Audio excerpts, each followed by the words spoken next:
인기도 많고 돈도 잘 버는 유명 연예인들에게도 그들만의 고충은 분명 있을 겁니다. 지금부터 등장할 이 슈퍼스타는 자신의 유명세 때문에 초등학생 아들을 납치당하는 상상조차 하기 싫은 고충을 겪었는데요. 과연 아이는 무사히 집으로 돌아올 수 있었을까요? 주간악당 토니 타니 아들 납치 사건 편입니다. 제2차 세계대전이 막을 내린 지 얼마 지나지 않은 1940년대 후반, 패전국인 일본은 폐허를 넘어 그야말로 지옥이 되어버렸습니다. 그들은 주적인 미국에 대해 이를 바득바득 갈고 있었지만 한편으로는 미국과 미국의 문화를 동경하고 따라하는 양가적인 태도를 보이고 있었는데요. 이 교묘한 틈을 노리고 혜성같이 등장한 토니 탄이라는 독특한 이름의 예능인. 진한 뿔테 안경에 잘 만진 헤어스타일이 트레이드마크였던 그는 말 한마디 한마디 할 때마다 애매하게 영어를 섞었으며 영어도 일본어도 외계어도 아닌 기묘한 화법을 구사했습니다. Ladies and gentlemen and 오토짱 오카산. Good evening and 오konbanwa. Good afternoon, 오konnichiwa. This is Mr. Tony Tani and Taniyan Jansen. 콩글리시나 자글리시와 비슷하다고 할 수 있겠지만 이 사람이 쓰는 말에는 따로 톤잉글리시라는 이름이 붙었습니다. 그 정도로 사회에 큰 반향을 일으킨 사람이었던 겁니다. 토니 타니는 정말 유명한 당대의 슈퍼스타였습니다. 특히 못돼 먹은 걸로 유명했죠. 분명 시청자의 정신을 쏙 빼놓을 만큼 재미있는 연예인이긴 했지만 사람을 대하는 태도는 이기적이었고 사회를 보는 시선은 염세적이었습니다. 예능의 소재가 될 수 있다면 동료 연예인이나 유력 정치인은 물론이고 애꿎은 일반 관객까지도 깎아내리고 망신을 줬던 건방진 독설가. 그게 바로 연예인 토니 타니의 캐릭터였습니다. 이렇게 이미지가 나락인데도 찾는 곳은 너무나 많아서 그는 MC, 개그맨, 배우, 모델, 거기에 가수로까지 활동했습니다. 입으론 욕하면서도 눈으론 자꾸 보게 되는 참 남다른 매력의 연예인이 아니었나 싶습니다. 이런 토니 타니를 미치도록 질투하는 사람이 있었습니다. 동료 연예인일까요? 아니요. 토니와는 공적으로도 사적으로도 조금도 접점이 없는 사람이었습니다. 그는 나가노현에 사는 38살 미야자카 타다히코. 사범대를 졸업한 미야자카는 한때 교사 생활을 했던 적도 있었지만 지금은 그만두고 꿈에 그리던 잡지사를 차릴 준비를 하고 있었습니다. 직업이 없고 돈이 없어서 그렇지 아내도 있고 자식도 있는 평범한 30대 남성이었던 겁니다. 미야자카는 선을 넘는 게 일상인 토니 타니의 개그가 좀처럼 마음에 들지 않았습니다. 그럼 채널을 돌리면 그만일 텐데 인간 심리라는 게 참 묘해서 그는 21세기 악플러들과 마찬가지로 굳이 찾아보고 욕하고를 반복했습니다. 막대먹은 언행을 서슴지 않아도 잘만 나가는 토니에게 슬슬 배알이 꼴리기 시작한 미야자카. 그는 토니 타니에게 잡지사를 차릴 미천을 뜯어내겠다는 황당한 결심을 하게 됩니다. 아마 그게 눈꼴 시린 토니에 대한 안갚음이라고 생각했던 모양입니다. 미야자카는 주부들이 즐겨보는 한 잡지에서 토니의 아내와 그의 장남인 만 6세 마사미의 인터뷰 기사를 발견합니다. 그는 모자의 사진을 쭉 찢어 주머니에 넣고 그 길로 도쿄로 향했는데요. 1995년 7월 15일 마사미가 다니는 이리아이 제4초등학교에 도착한 미야자카. 이 즈음의 언론은 사생활 보호에 대한 개념이 제로에 수렴해서 토니의 집 주소와 전화번호는 물론이고 아들의 이름이나 어느 학교 몇 학년에 재학 중이라는 것도 작정하고 찾아보면 얼마든지 알 수 있었습니다. 미야자카는 마사미가 하교하기만을 기다렸습니다. 얼마 지나지 않아 아이는 가방을 메고 신나게 교문을 나섰는데요. 그는 다짜고짜 아이에게 다가가 잡지에서 찢어낸 사진을 불쑥 내밀며 말했습니다. 네가 토니 타니 씨의 장남 마사미지? 이 사진 아저씨가 찍었는데 기억나니? 물론 거짓말이었습니다. 하지만 아이는 눈앞에 어른이 그렇다고 하니 고개를 갸우뚱하다가도 맞나보다 하며 낯선 남자에 대한 경계심을 풀어버렸습니다. 아저씨가 마삼이랑 엄마를 훨씬 더 예쁘게 찍어주고 싶은데 사진 다시 찍으러 갈까? 초등학교 1학년 아이의 순진한 마음에 어른의 이런 제안은 그저 호의로밖에 느껴지지 않았을 겁니다. 마사미는 선뜻 미야자카의 손을 잡았고 그는 아이를 데리고 유유히 학교를 벗어났습니다. 너무도 쉽게 미야자카는 토니타니의 아들을 유괴하는 데에 성공했습니다. 한편 토니의 집은 난리가 났습니다. 아이가 집에 왔어도 벌써 왔어야 했을 저녁 시간. 토니 부부는 이곳저곳을 뛰어다녀 봤지만 도무지 큰아들의 흔적을 발견할 수가 없었고 결국 16일 오전 경찰에 실종 신고를 냈습니다. 즉시 경찰은 학교 주변 탐문을 통해 아이가 하교 중 까만 옷을 입은 남자의 손을 잡고 어디론가 향했다는 제보를 입수합니다. 그리고 그날 오후 토니의 집으로 몸값 200만엔, 현재 가치로 약 1200만엔을 요구하는 협박장이 도착하면서 마사미의 유괴 납치는 확실시 되었습니다. 이런 사건은 언론 컨트롤이 매우 중요한데요. 두서없이 떠드는 언론에 자극당한 범인이 이판사판이라는 심정으로 인지를 해코지할 수도 있기 때문입니다. 경찰은 당연히 극비리에 수사를 진행했습니다. 하지만 귀신 같은 언론들은 순식간에 벌떼처럼 몰려들어 토니타니의 큰아들이 유괴당했다는 소식을 온갖 방송과 지면에 헤드라인으로 실었습니다. 게다가 아이를 잃어버리고 제정신이 아닌 토니타니에게 기자들이 직접 마이크를 들이대기도 했는데요. 개중 참 대단도 하신 어떤 기자님께서는 마사미가 사라진 지 이틀이 지난 7월 17일 끝끝내 토니와 인터뷰를 하는 데에 성공합니다. 그의 기사에 따르면 이날 토니는 슈퍼스타에 어울리지 않는 허름한 셔츠와 바지 그리고 슬리퍼 차림으로 당장이라도 아이가 오기라도 하는 양 초조한 표정을 한 채 마을 어귀에 서 있었다고 합니다. 수염은 깎지 않아 지저분했고 땀조차 제대로 닦지 못했으며 무대 위에서의 거침없는 모습은 온데간데 없이 몸과 마음이 쇠약해져 있었다고 하는데요. 그런데 더 놀라운 것은 이 와중에도 미리 잡혀있던 스케줄에는 참석을 해야만 했다는 사실입니다. 그는 아이를 납치당한 가운데 관객들의 웃음을 끌어내는 코미디 연기를 해야 했고 풍자와 패러디를 명목으로 특유의 독설을 내뱉어야 했습니다.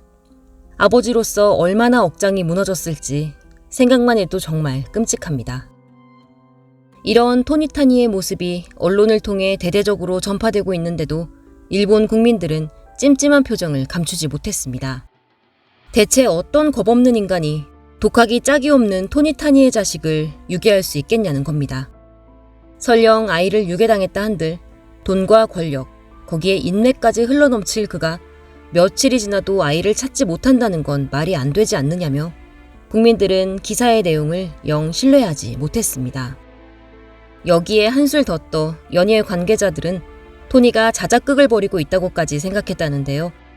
타고난 관심종자인 토니타니가 슬슬 인기가 떨어질 조짐이 보이자 아들을 이용해 노이즈 마케팅을 벌이는 것이라고 판단했던 겁니다. 이처럼 인기는 많았지만 인망은 없었던 토니타니. 아들을 납치당한 상태에서도 지저분한 유언비어에 시달리며 10배, 20배로 마음고생을 해야 했던 그는 결국 카메라 앞에서 오열을 하고야 맙니다.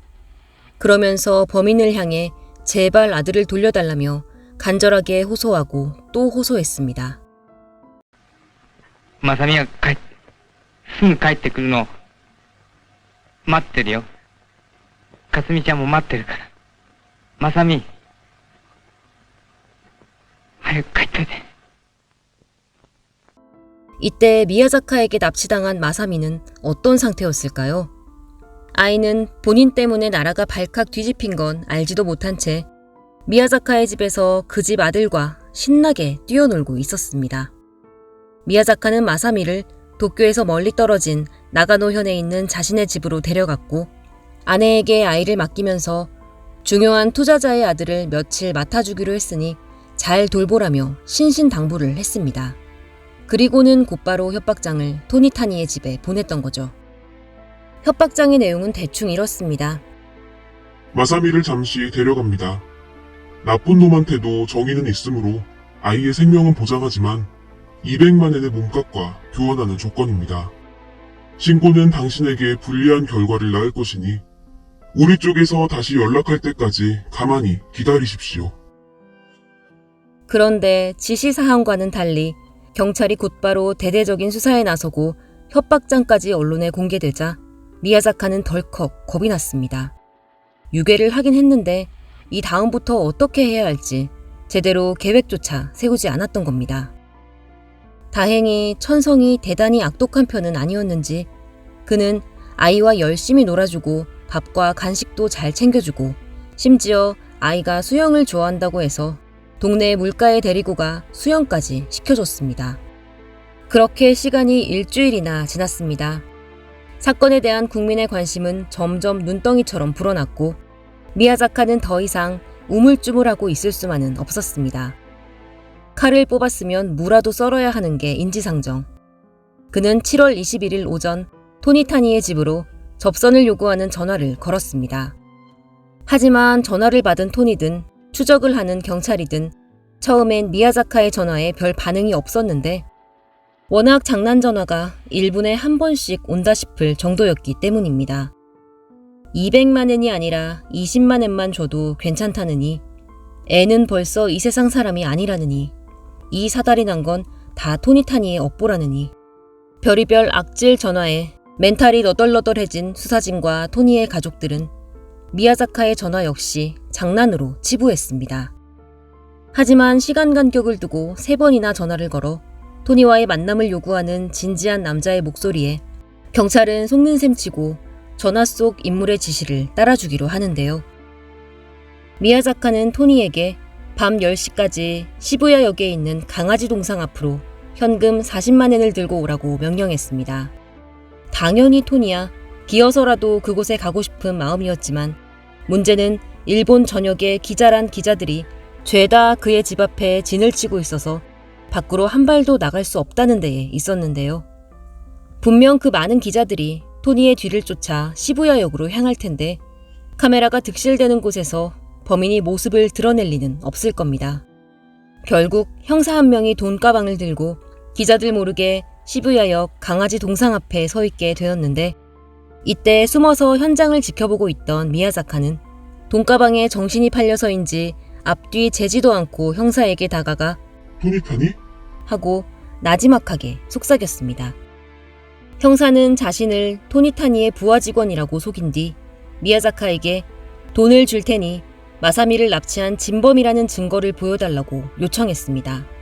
그러자 미야자카는 기다렸다는 듯 들고 온 물건을 내밀었는데 그것은 바로 란도셀이라고 불리는 초등학생용 책가방이었습니다. 이름표를 확인해보니 주인은 마사미가 맞았습니다. 이 다음부터는 굳이 설명하지 않아도 예상하실 수 있을 겁니다. 무려 일주일이나 일본 사회를 발칵 뒤집어 놓았던 미야자카는 그렇게 엉성하고 허무하게 체포되고 말았습니다. 마사미는 안전하게 구출되어 나가노현 경찰들과 도쿄행 기차에 올랐습니다. 토니와 그의 아내는 마사미가 무사하다는 소식을 전해 듣고 카메라 앞에서 기쁨의 눈물을 쏟아냈는데요. 이렇게 부모는 애를 태웠지만 정작 아이는 본인이 유괴 납치를 당했다는 사실조차 모르고 있었습니다. 그만큼 미야자카의 집에서 재미나게 잘 지내고 있었던 거죠. 일주일간 동네 아이들과 시골 마을을 뛰어다니며 생활하다 보니 오히려 더 건강해져서 돌아왔다는 우스갯소리까지 돌 정도였습니다.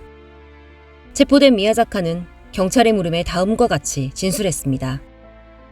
대체 왜 아이를 납치한 겁니까? 몸값을 얻어내려고 그랬습니다. 만약 몸값을 주지 않겠다고 한다면 마사미를 어떻게 할 작정이었습니까? 당연히 줄 줄 알았기 때문에 아이를 어떻게 할지는 생각해보지 않았습니다. 왜 하필이면 토니타니의 아들이었죠? 토니타니의 개그는 사람과 사회를 바보로 만드는 경향이 있어서 평소 그에게 깊은 반감을 가지고 있었습니다. 그래서 그의 아들을 노렸습니다.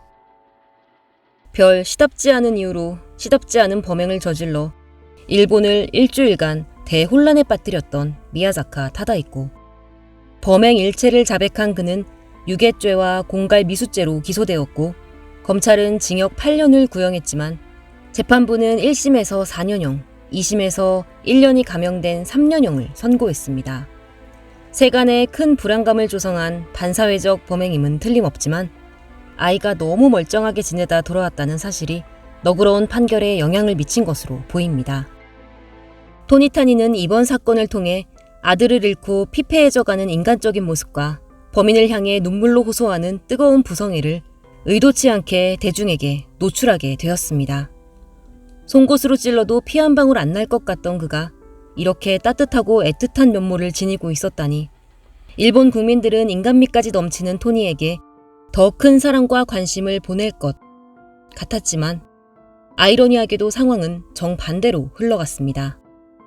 그 대단한 토니 타니도 결국은 아빠나 남편, 동네 아저씨들과 다를 바가 없는 보통의 가장이라는 것을 깨닫게 된 대중들이 더 이상 그를 특별한 존재로 여기지 않게 된 겁니다.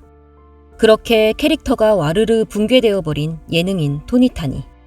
그는 계속 활동을 이어가기는 했지만 사건 이후 다소 얌전해져 버렸고 진라면 순한맛 같은 토니 타니에게 사람들은 예전만큼 관심을 주지 않았습니다. 연예계가 아무리 무섭고 독한 바닥이라지만 정작 제일 무섭고 독한 건 대중이 아닐까 싶네요. 이번 편은 결말이 그리 나쁘지가 않아 예전 영상들보다 덜 심각하게 진행해 보았는데 엄연히 아이까지 끼어있는 강력사건을 너무 가벼운 투로 다루어서 불편하지는 않으셨을지 걱정이 됩니다. 그럼에도 끝까지 시청해 주심에 깊은 감사를 전하며 주간악당에 들러주신 구독자 여러분, 오늘도 진심으로 고맙습니다.